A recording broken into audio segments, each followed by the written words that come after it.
misalkan Om mau minjemin uang saya 1 miliar. Dan di sini terlihat Hani yang berusaha untuk meminta pinjaman kepada Farhad sebesar 1 miliar. Dan tentu saja Hani berharap Farhad akan bisa memberikannya. Layani saya semalam di tempat tidur. Tetapi ternyata Farhad itu memberikan syarat seperti itu. Hani harus mau melayaninya 1 malam.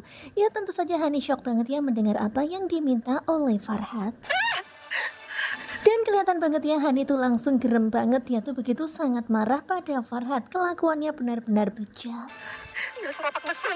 Dan sekarang ini Hani semakin kebingungan kemanakah dia harus mencari uang 1 miliar itu sementara Wulan dihubungi nggak bisa-bisa. Siapin uang 1 miliar cash. Sementara itu di rumah Tias di sini terlihat ya bagaimana Kobra yang begitu sangat santainya meminta anak buahnya untuk menyiapkan uang 1 miliar. Emang kamu beneran ada uangnya? Dan tentu saja semuanya nggak percaya ya kalau Kobra memiliki uang sebanyak itu, termasuk Pak Sigit ya, benar-benar Pak Sigit nggak percaya.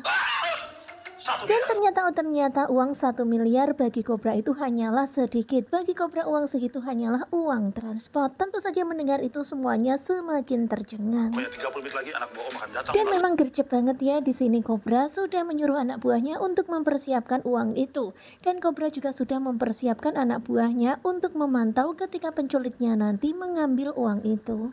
Usaha apa ya dia? Sementara itu terlihat ya Pak Sigit yang bertanya-tanya sebenarnya Erwin Kobra ini punya usaha apa kok duitnya sebanyak itu, nggak berseri. Tapi saya janji besok saya ganti uangnya. Kemudian Dian pun berjanji kepada Kobra kalau dia akan segera mengganti uang itu esok pagi. Buat Om cuma uang transport. Tetapi Kobra mengatakan kepada Dian supaya santai aja karena Dian itu adalah juga keponakannya dan Aura adalah juga cucunya. Om Erwin itu kerja apa ya?